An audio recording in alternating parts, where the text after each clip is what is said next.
Hey everyone, it's Eddie Kalegi reminding you that each and every episode of Sports Speak is powered by SeatGeek. SeatGeek is a one-stop shop for tickets to concerts, sporting events, and so much more. And now you can use the promo code SportsSpeak on the site to get $20 off your first purchase. So what are you waiting for? SeatGeek, let there be live. And now on to the show. Hey guys, what's going on? Welcome to episode 191 of Sports Speak Live, powered by SeatGeek. We are officially back. I'm Eddie Kalegi. Tim Moore's under the weather today. He will be back for our next episode. Apologies for the little hiatus over the last few weeks. Just been really busy for myself with Rutgers basketball season starting. Traveled to Las Vegas to call some games there, which has been a lot of fun. Tim's been hard at work. Calling some New York Apple Core hockey as well. But we're officially back, and there are several things I need to get to today. Of course, as a Mets fan, that field right behind me will be the home of Juan Soto. My reaction to that, the latest in the NFL. We got 2 weeks left in the regular season. College football playoff, a quick reaction from me, and what's going on with the NBA and its ratings. That's all coming up here on Sports Speak Live. Before we get to that, though, a reminder, you can follow along on our Twitter at Sports Speak Live every week with Tim and I's weekly NFL predictions, and for updates with our Sports Speak Fantasy Football Gimmick League. We have fun with that each and every year, where we come up with the gimmicks, do the fantasy draft, and then follow along throughout the season. And it's coming down to the bitter end as we record this on Monday afternoon. Still Monday Night Football tonight between Green Bay and New Orleans, but it looks like our final matchup will definitely include Alec. And we don't know if he will be playing Tristan or Ethan Hoffman tonight. That depends on whether or not Jaden Reed can get 15 fantasy points in the Packers game against the Saints. I'm fortunate. I made the playoffs. I did lose, though, in the opening round. It looks like I'm going to be heading to the third place game, which I will certainly take after last year's bitter punishment. Unfortunately for Tim, looks like he's going to have to face the punishment potentially as he and Adam Tropper are on collision course to play in the toilet bowl next week for last place in the league. But I got my revenge on Brett, who sent me to the last place punishment last year with a 30-point win in the consolation bracket. Had a decent team this year given some roster moves that I wasn't the biggest fan of just because of the way the draft fell. But I will certainly take it. And you know who else will take it? The New York Mets. Let's get into that. My reaction right away to Juan Soto. Number one, the trajectory of this franchise has changed dramatically. I may have been a little over the top when I was calling them an embarrassment when they started 0-5 back in April, but that was at least the feeling that myself and many Mets fans had with the apparent direction after Steve Cohen and the front office came out and publicly said they were trying to be competitive by 2025, which really felt like a slap in the face to anybody who was a fan of the franchise and anybody who played on the team in 2024. But instead of being beaten down by that, this Mets team, which ended up being put together very well by David Stearns, battled hard and made it all the way to the NLCS. But of course, the goal is more than that. And the goal is to overtake the Los Angeles Dodgers as the class of the National League and the class of the league in general. And what came with that is the necessity to bring in a superstar. And yes, Juan Soto's contract is ridiculous, $765 million. Nobody should be making that. But the fact that the Mets had the guts and Steve Cohen had the guts to make that move and steal Juan Soto away from the crosstown rival has to be talked about. And certainly be talked about as a turning point in the history of this New York Mets organization. And I mean, Juan Soto, besides Shohei Ohtani, has been the best all-around player in Major League Baseball these last 5 years. Made incredible impacts as a teenager, a literal teenager, on the Washington Nationals World Series team. Got the Yankees to the World Series with that game-winning home run in Game 5 over the Guardians back in October. And now get to team up with Francisco Lindor fresh off his best season in a Mets uniform. And I was a little worried with what the Mets would do after signing Juan Soto, especially with a couple of questionable moves. I don't like Clay Holmes being turned back into a starter. Then again, they struck with lightning in a bottle with Luis Severino, so we shall see. Frankie Montas, Griffin Canning, not much flash there. But the next most important move was made And that's bringing in Sean Manaea and bringing him back. Not only was he the best pitcher by far on the Mets pitching staff last year, but he was one of the key locker room leaders and a key cog in the OMG Grimace Mets, and they needed him back.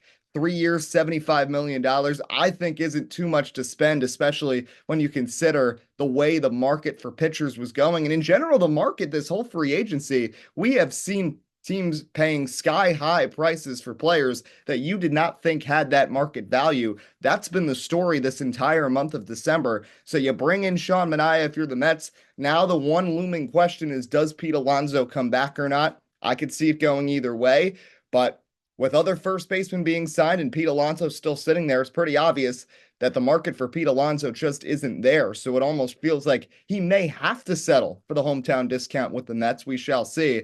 But Juan Soto is a New York Met. What a time to be alive as a Mets fan.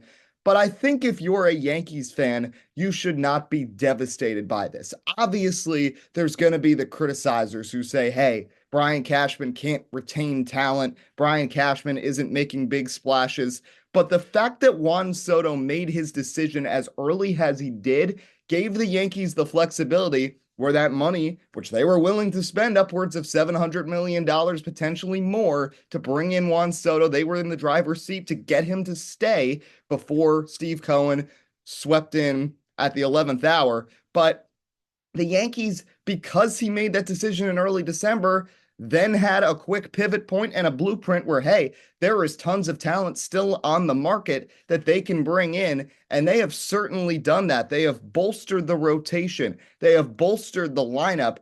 And you lose Juan Soto, yes, but you bring in Cody Bellinger, who in that ballpark, we know he's going to find a way. And Paul Goldschmidt for only $12 million.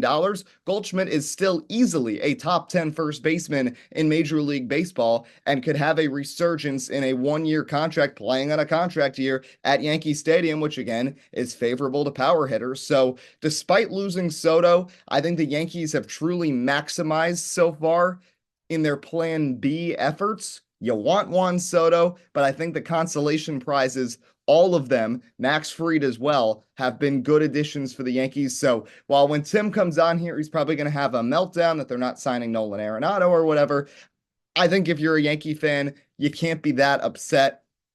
It almost felt like the writing was on the wall. The conversations going back to the summer that Juan Soto would potentially become a Met. It does happen, but because he made the decision, imagine if he made the decision right now and so many top free agents were off the board that the Yankees decided not to chase because they were saving up the money for Juan Soto. Now, maybe that's not realistic. Maybe that wouldn't have happened, but the fact that the decision was made the first week of December, Yankees were quickly able to change their opinion, pivot, go, and they bring in Max Fried, they bring in Bellinger, and they bring in Paul Goldschmidt, all at pretty affordable deals and trades that were pretty advantageous to them. Almost forgot about Devin Williams, too, as a closer. So the Yankees are still in fine position without Juan Soto, but Citi Field's going to be rocking with that duo of Soto and Lindor next season. So that's the big storyline from Major League Baseball free agency since we were last on the air. The NFL this season has been interesting because it really feels like we're in a year where there's only a few teams that are truly Super Bowl contenders. And we haven't had that the last few years. We've gone into the playoffs with several teams feeling like they've really got this, but there are going to be teams in this postseason that, I'm sorry, maybe we'll see a magical run. It's happened before, but they just don't feel like they can contend for a championship. I go to the AFC first. The Texans do not feel like a championship contending team, especially with the unfortunate injury to Tank Dell after they already lost Stephon Diggs earlier this season. Denver, Chargers, or if the Colts somehow sneak into the playoffs, or the Bengals, none of those teams feel like they are really contenders. In the NFC, whoever wins the West and whoever wins the South, I don't see them going very far in these playoffs. I don't see the Washington Commanders, despite their win over the Eagles, who, by the way, were without Jalen Hurts for 3 quarters in that game. I don't feel like they can really contend. I think in the AFC, the Kansas City Chiefs somehow keep winning games. I mean, they're 14-1. It's insane, but they keep finding ways to win, regardless of whether you like the way they are winning or not. They are still winning games, and they still have Patrick Mahomes as their quarterback. They still have one of the best defenses in the league. They still have Travis Kelce. They still have Isaiah Pacheco, and that receiving core has gotten progressively better as the season's gone on. And they have Andy Reid as their head coach, so they are still going to be a factor. Both teams from the AFC North, the Ravens and the Steelers, have the potential to contend. Lamar Jackson has been the second best quarterback in the NFL this year, and that team still feels built, ready to win. And Derrick Henry has actually had a career resurgence going to a team with a mobile quarterback, which I don't think anybody saw coming. And on the flip side with the Steelers, that defense is still impeccable. Russell Wilson slotted in after sitting out the first 6 weeks for Justin Fields and has been really effective at QB. I know the Ravens were finally able to get the better of the Steelers on Saturday, but I still think Pittsburgh is a team you have to watch out for. But obviously the favorite out of the AFC right now has to be the Buffalo Bills. The fact that Josh Allen dropped 45 on the Rams and the Lions consecutive weeks, he is easily the MVP right now. He also has been playing with a broken hand on his non-throwing hand for the last 5 weeks, which is absurd. And he's still absorbing all the contact. And he's doing this after losing Stephon Diggs, after losing Gabe Davis this offseason. This is not a good receiving core at all. And the Bills, with a lack of weapons, are the most dangerous offense in the AFC. So those are the teams that feel like true Super Bowl contenders in the AFC. In the NFC, you got the 3 teams from the NFC North. You have the Detroit Lions, who are running just about every single crazy play, and it seems to work, and they're 13-2. My only worry is if they get a little too cocky again and make some poor decisions in a playoff game, i.e. last year in the NFC Championship against the Niners, where Dan Campbell kind of outcoached himself and cost them a chance to go to the Super Bowl. But the Lions feel like they're even better this year, even with the significant injuries to their defense. Their defense is still playing very well. You just wonder when attrition is going to potentially catch up to them in the playoffs when they've lost so many key pieces, most notably Aiden Hutchinson. The Packers, I think we all knew this going into the year. Green Bay is a playoff caliber team. Tim and I both had them making it to the playoffs.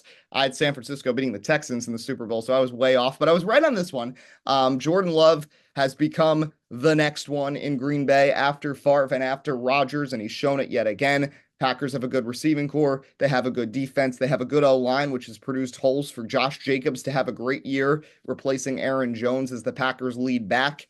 And Green Bay is the best maybe ever third place team in a division. And then how about the Vikings? They keep winning. We keep wondering, when is the winning going to stop? But they're 13-2. And Sam Darnold has the Vikings in prime position and has easily replaced Kirk Cousins and is outperforming him right now with just the consistency that we've seen all year. Nobody thought this was sustainable, yet they continue to win games and go into that Week 18 matchup with a chance to potentially win the NFC North and get the number 1 seed and home field going through US Bank Stadium. So those 3 plus the Eagles are the contenders in the NFC. Now, the Eagles, tough loss to the Washington Commanders. They did force 5 turnovers, though, against Jaden Daniels. As an Eagle fan, I'm a little worried if they have to play Washington in the playoffs. The reason that loss is frustrating, because you know what they were due to lose one. They dropped 10 straight. Jalen Hurts, yeah, he got hurt in that game. He suffered a concussion. He'll be back and he'll be ready to go by the postseason. My whole concern with the Philadelphia Eagles right now is just the fact that they now will probably not get the 1 seed, which will cost them because then they are going to have to go through Ford Field and play potentially an NFC Championship game at the Lions, or if the Vikings somehow get the 1 seed, go to US Bank Stadium, which to me right now are the 2 most difficult places to play in the NFC, and that I think will be a challenge for the Eagles. If on the flip side, Jared Goff has to go play in cold weather and play at the Link, it's going to be a challenge, but this truly feels like a year where home field is going to matter, particularly in the NFC playoff picture. So I just am not too happy as an Eagle fan that they lost out on the 1 seed, but this team just continues to defy the odds. Howie Roseman has produced another impeccable draft class despite not having the best draft picks, and he's still been out drafting 75% of the league. A.J. Brown and Devontae Smith are as good of a 1-2 punch as receivers as any in the league, And of course, you cannot talk about the Eagles without mentioning Saquon Barkley, who I was critical on this show earlier this year of the move. I was like, he gets hurt a lot. He's not the best pass catcher, but Saquon has stayed healthy. He's caught passes, but he's been incredible running the football. Had the single game franchise record for rushing yards, beating LaShawn McCoy's record, which was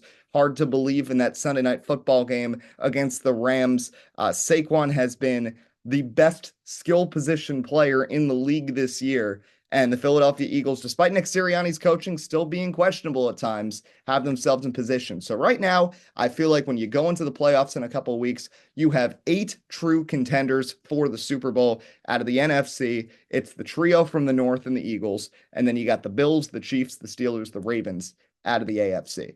Now, NFL took center stage this weekend. College football playoff was supposed to, with the first ever 12-team playoff. And I still like the excitement, but frankly, I didn't really watch too many of the games. I watched some of Notre Dame and Indiana. I was busy on Saturday, but everyone turned out to be a blowout. And there are people drawing some crazy conclusions on social media. You got coaches like Lane Kiffin of Ole Miss saying more SEC teams belong, and then Tennessee gets wiped out by Ohio State. You got these people who are saying that the Big Ten does not belong after Indiana gets blown out, and then Penn State and Ohio State blow out their opponents. There's people who are saying that it should only be the Big Ten and the SEC in the playoff. But then again, a Big Ten team and an SEC team both got blown out in the postseason. So here, I just feel like I love this format with 12 teams, and I love the format of having campus sites, but I think people need to kind of get over the fact that these games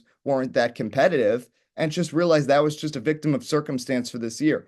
I don't feel like if you put Alabama or Ole Miss in the spot of, say, an Indiana or an SMU, if things would change all that much, because I just feel like the top 8 teams in college football right now might be a lot better than the next 4. And you also got to remember with these automatic top 4 spots, I think there still needs to be some refining to the way this structure happens. And I think one of those might have to be not automatically seeding conference champions as the top 4, because we'll learn more once we get to these bowl games, but I don't see a world where you can consciously say that ASU is a better team than Texas or Penn State or Ohio State or Notre Dame. And right now, same goes for Boise State, yet they get the bye because they won their conference, which was easier to win than winning the SEC or the Big Ten. That's my biggest gripe with it. I don't think you should be complaining that the field is too big or that there's not enough teams from one conference or too many from another.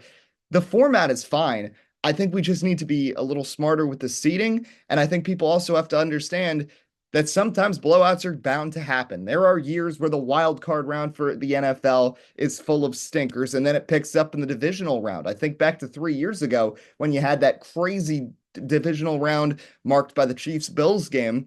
The wild card weekend before that wasn't very competitive. Last year, too, good divisional round, but full of blowouts in the wild card round. So it happens. So you got to just understand that sometimes that's just going to happen with the playoffs. That's the name of the game. But I think a college football postseason with 12 teams and with campus sites getting to host games, what makes college football great are the atmospheres, and getting to see that in the postseason is awesome. I mean, seeing the Horseshoe full with 100,000 strong for the first ever December home game for Ohio State and making an SEC team make the trek to play in 20-degree temperatures, which has never happened before, I mean, is great. And it's a great addition to college football. And giving more teams a shot to win a championship is always beneficial. But I think if there's one gripe that I have, got to adjust the seating, because there's no reason why ASU and Boise State should be able to bypass this opening round when teams like Penn State and Texas are clearly better and then got these home games where they blew teams out. I think we would have gotten a little more competition in this opening round if the top 4 teams that got byes were truly the 4 best teams in college football, which in my opinion would go Oregon, Georgia, Penn State, and Texas. And you could make the argument to maybe sub in Notre Dame. That's that with college football. One more topic here for this episode of Sports Speak Live is the NBA, which has had a bad stretch where their ratings have plummeted at 48% down in the last 5 years. And people thought that the NBA Cup was going to revitalize things a little bit. I personally didn't because I thought the courts were crazy. I didn't really like the format of it with the pool play, and I didn't like the placement. I mean, it's so early in the year. You got group play 3 weeks into the season. It's not really like a mid-season tournament, which was the initial intention because it starts less than a month into the year. But I said on this show last year I'd give the benefit of the doubt, and it was fun to watch the Lakers make their run last year. Now, for some reason, they hung a banner, which just seemed weird given what the Lakers' traditions in the franchise were. But the NBA Cup was terrible this year. I mean, the Bucks Thunder championship game had absolutely no publicity surrounding it, even though you had the Thunder team, which has been one of the best upstart stories and one of the best young teams in professional sports right now. Then you got Giannis and Damian Lillard, two stars, and the NBA loves to market their stars, yet they didn't promote this thing at all. Playing the games in Las Vegas really hasn't provided any sort of a benefit, and the NBA right now is completely lost. And I know everybody's saying the same thing, but I will reiterate this point. It all boils down to the product. You can make the league about the star players. I know some people say that's their problem with the NBA, and they're entitled to their own opinion. But frankly, the NBA has been doing that for 35 years. And that's the big reason why the sport became popular in the 80s, is because David Stern promoted Magic Johnson and Larry Bird and eventually Michael Jordan. And that was good for the sport.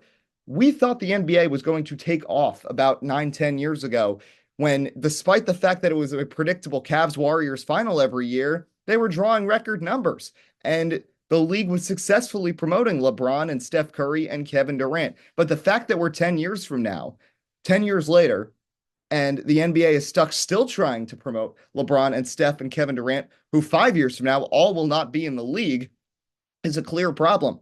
Now, they haven't had the star talent emerge that they would have hoped over the last couple of years. Zion Williamson, John Morant, both have some character issues. Jason Tatum has not proven to be a very marketable star. Joel Embiid isn't on the floor enough to be a marketable star. And Nikola Jokic clearly doesn't want to be marketed. So it becomes a very difficult conundrum for the NBA to truly grow with this current model.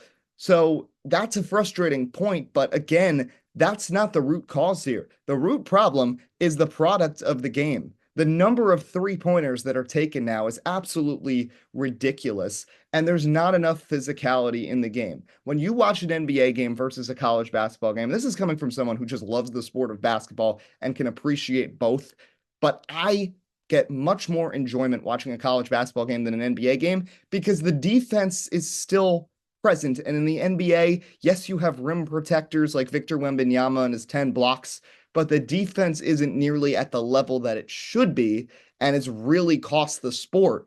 And it's just caused people to get bored watching the NBA. Nobody just wants to watch a bunch of guys who can't shoot threes, chuck up threes. And that's what's happened in so many games, not to mention the other minor issues like the load management situation and all that, and the play-in tournament, which some people don't like. Listen, I don't think the play-in tournament or the in-season tournament are the worst possible ideas. The execution isn't fully there, but the stemming root issue is the actual product, the games themselves, and the NBA needs to make rule changes like bringing back hand checking and other physicality where they're not so quick with the whistles and not so quick with continuation on shots to get free throws for guys like Shai Gilgeous-Alexander and Trae Young, that it actually helps the game in a positive way, or else these ratings are going to continue to tank the sport. But that's going to do it for this episode of Sports Speak Live. Reminder, you can follow us on Twitter at that handle.